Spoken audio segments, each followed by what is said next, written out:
Good morning, good morning, good morning. I am Kenny Polcari, your host of the party, and today is Thursday, February 9th, 2023. And what's happening? Well, BARD disappointed big yesterday, and Google got whacked. The question is, did the algos overreact? 6% is now becoming the Fed's narrative. Hello, anybody home? Disney is laying off 7,000 people and investors love it, while a firm is laying off 500 people and investors are hating it. Oil and gold are steady right where they are, and there's more Fed speak tomorrow, so we're going to find out more about the new narrative. And what are we having for dinner tonight? Well, yesterday I gave you the champagne chicken. Today I'm giving you the drunken spaghetti. But we'll get to that in a moment. So stocks ended the day lower yesterday, right? The Dow lost 128 points or 0.8%. The S&P gave back 65 points. The NASDAQ lost 226 points or 2%. The Russell lost 18 points or 0.9%, while the transports gave back 125 points. Okay, so now that we got a chance to dissect and digest both JJ's latest comments on Fed policy, as well as fact-check Joey's State of the Union speech, which at the very least was entertaining, especially when he got angry at the end, challenging the audience to just name one other leader that has been harder on China than he has. This after Gigi sent a weather balloon across the whole country to check on our climate and report back to the CCP to make sure that we're all good. But look, let's move on, because this isn't about politics at the moment. This is about what those politics mean for stocks. And what did we learn from JJ? Well, nothing really new. He remains on the path of higher and more restrictive rates.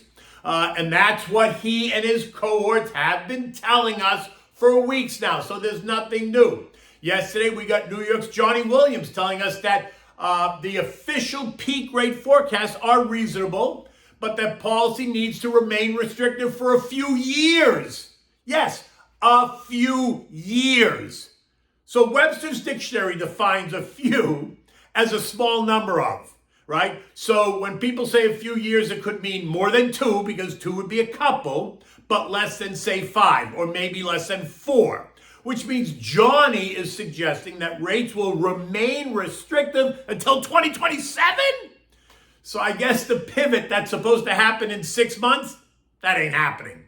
And then we heard from Fed Governor Lisa Cook, who echoed all of these statements, including all of the latest ones repeated by the whole gang, saying that we are not done yet.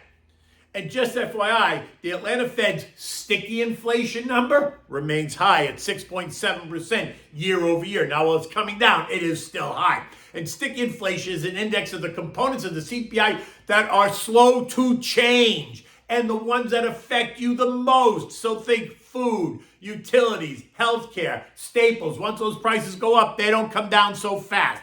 All things that you need versus the stuff you don't, like used cars and TVs. Yeah, how many times you go out and buy that?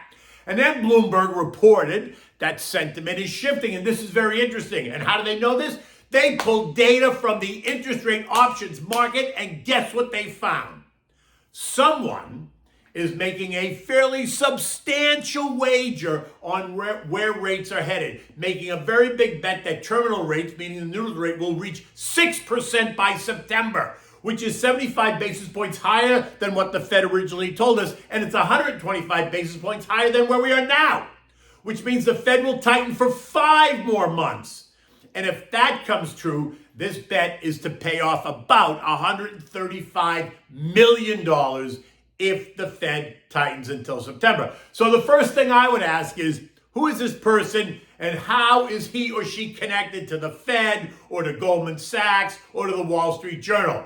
And then ask who is he or she connected to on Capitol Hill? Because word has it that other investors, think names like maybe Nancy, Chucky, Bernie, Lizzie, that they jumped on the bandwagon and made the same bet. Capiche? It's just something to consider and chew on as we move through time. Let's just put this one on the back burner and let it simmer there, and we'll come back and visit that in September. Now look, maybe investors are starting to consider that what higher rates really mean for the markets, that just maybe the hawkish commentary is going to make it more difficult for stocks to push higher, and that maybe we are at the year's highs already. I mean, year to date, the S&P is up 7.5%. The Nasdaq's up 14%. The Russell's up by 11%. And the transports are higher by 15%. Others are suggesting that JJ needs to push back on all the enthusiasm, like he tried to do last month, in order to clear out the disconnects that have the ability to disrupt the markets. In any event, the mood is shifting from cautious and anxious to constructive. And while constructive is good, it does not mean that we won't continue to experience bouts of volatility as the conversations go from hawkish to dovish to hawkish again, coupled with a weakening economy and weakening earnings.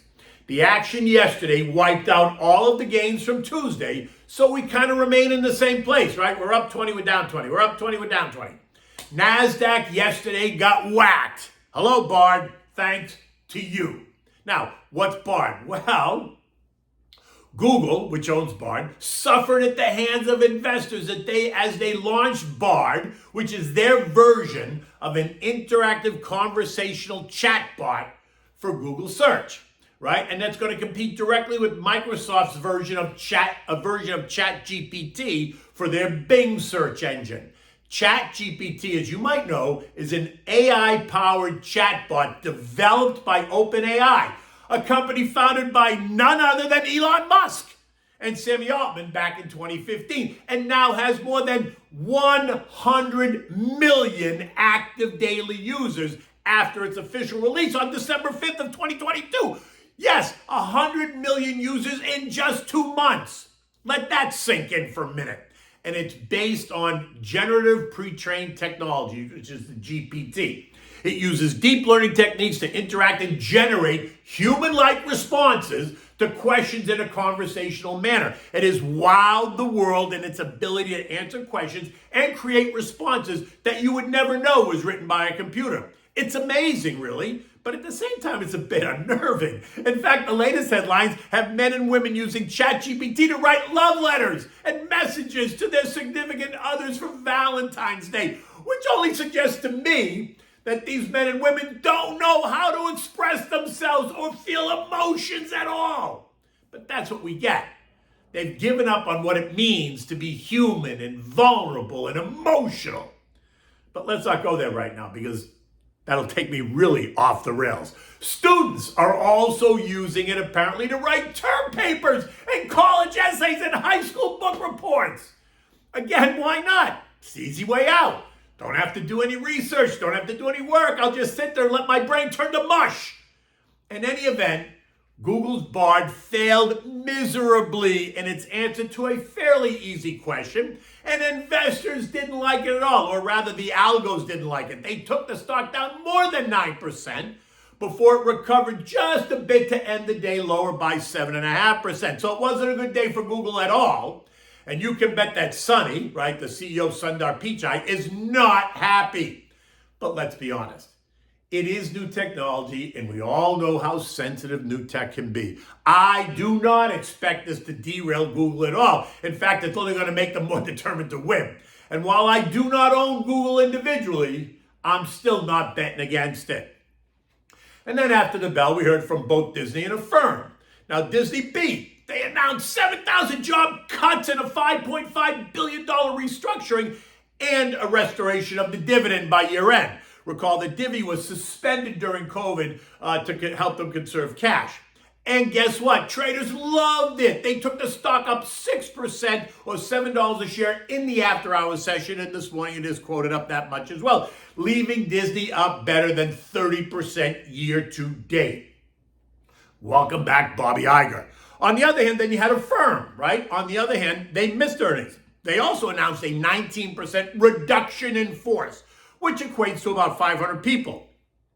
CEO Maxi Levchin telling employees that he acted too slowly as the economics changed, and as a result, 500 people are about to get a pink slip. Reminding everyone that it's an economic reality that you must live within your means and match growth of headcount to growth of revenues. But unlike Disney, investors are not happy with Affirm, right? And they took the stock down 17% in the after hours after taking it down 6% during the regular trading session. But listen, don't go running right away. The stock is up 65% year to date, going from $10 in early January to $16 as of yesterday. That took 5 weeks. In any event, the tone is completely different this morning. Futures are up and up big. Dow futures up 240. The S&P's up 35. The Nasdaq up 160. The Russell's up 20. The focus today is not about anything Fed, apparently. The market is pushing all of that to the back burner and celebrating the fact that Mickey and Minnie are alive and well. And this is confusing, especially since the conversation is now turning to a much more hawkish Fed than even we had last week. Talk of 6% rates is now becoming the narrative. Members of the Fed keep hinting at it, hoping investors are going to listen. I guess the rubber's going to hit the road when the Fed actually takes rates to 6%, leaving many to say, whoa, what happened? How come no one said anything? You're not listening. I'm in the camp that the earnings recession that we've been talking about hasn't been fully realized yet. And that investors, while wanting to be optimistic, are just a bit ahead of themselves, which is why I keep saying, if you are invested and you have a well-designed, well-balanced portfolio, then there's no reason to panic. There's no reason to chase anything. If they want to take the market up, let them. You enjoy the ride. Patience really is a virtue, and buying stocks on pullbacks is better than chasing them in a FOMO dynamic, right? That fear of missing out, panic type of buying is never a good time to be a buyer. Look, we've broken out of the trading range, which was like 3,600, 4,000, and we're now headed towards the August highs of 4,300. And if we get there, the market's going to be trading at 19 and a half times earnings. A very healthy multiple, but one that's really expensive in the current economic environment, right? It almost doesn't make sense, unless, of course, you all expect the Fed to pivot and cut rates because the economy needs more stimulation. Yeah, that ain't happening. That is not happening. So now, at 4,300, the S&P would be up 12%, right? Year to date, it would be up.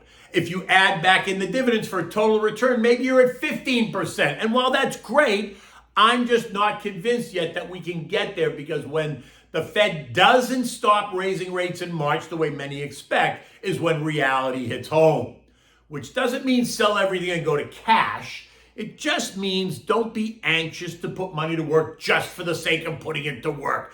Be methodical. Look for where the opportunities are, and remember, the stuff that people need will weather the storm more than the stuff that people don't need.